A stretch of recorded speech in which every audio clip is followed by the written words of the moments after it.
Welcome to Buchake English for Teens. I'm Hava Steinmetz. And I'm Sean Connolly. Let's get started by watching today's skit.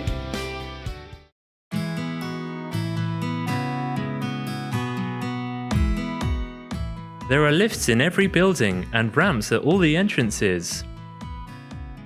It seems like the school is very accessible. As you can see, all the doors are automatic. I could get used to this. And this is the cafeteria. The food is nothing to write home about. Well, I usually bring a bag lunch. Same.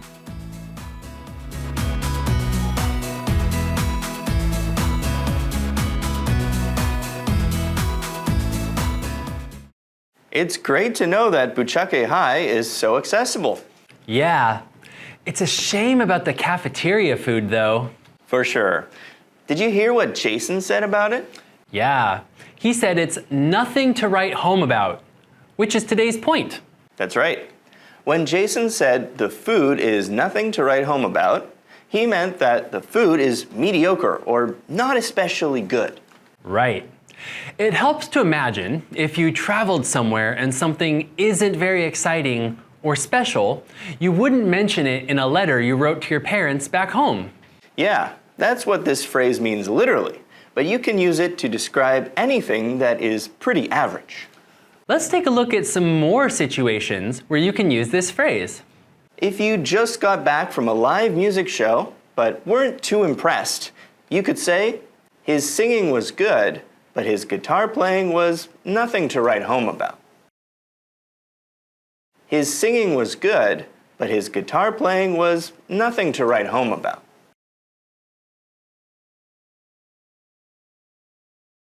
Or, if the party you'd been looking forward to had no food or music, you could say, the party was nothing to write home about.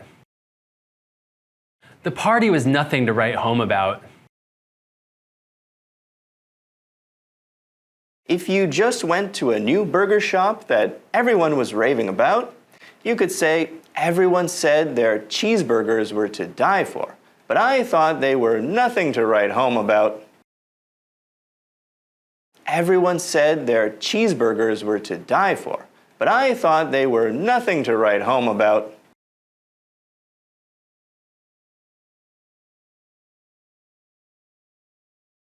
A similar phrase would be nothing special.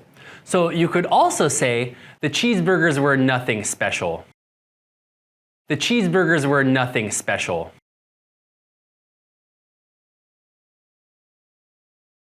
Now those were some special examples. Yeah, and you know what is something to write home about?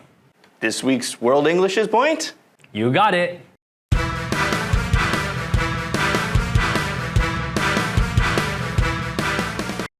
Our World English's point today is about the word lift. In the video, when Jason was showing Jess around the school, he said, there are lifts in every building, and you may have wondered about what he was referring to. Yeah, he was in fact referring to elevators. This is because in the UK, they don't say elevator, they say lift. It's a completely different word.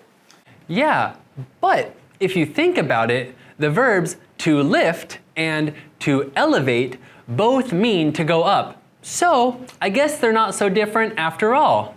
You're right. But while we're on the topic of elevators or lifts, here's something that's a lot more confusing. Uh-oh. So, in the US, the floors go first floor, second floor, third floor, and so on. Right, that makes sense. However, in the UK, the floors are ground floor, first floor, second floor. So in an elevator or lift in the UK, you'll see a G button, which is for ground floor. So a UK first floor is a US second floor? That's right. Wow, that's confusing. Right. There are times where I've had to remind myself what country I'm in before pressing the button for the floor that I want on it. I'll have to keep that in mind when I'm traveling abroad. Yep, make sure you don't walk into the wrong hotel room because you're on the wrong floor. That was an awkward trip to London. Ooh, you can tell me more after we end the video. I'd rather not talk about it. Well, that's all for today. Be sure to try these phrases out and don't forget to have fun. If you like this video, don't forget to subscribe and give us a like. See you next week.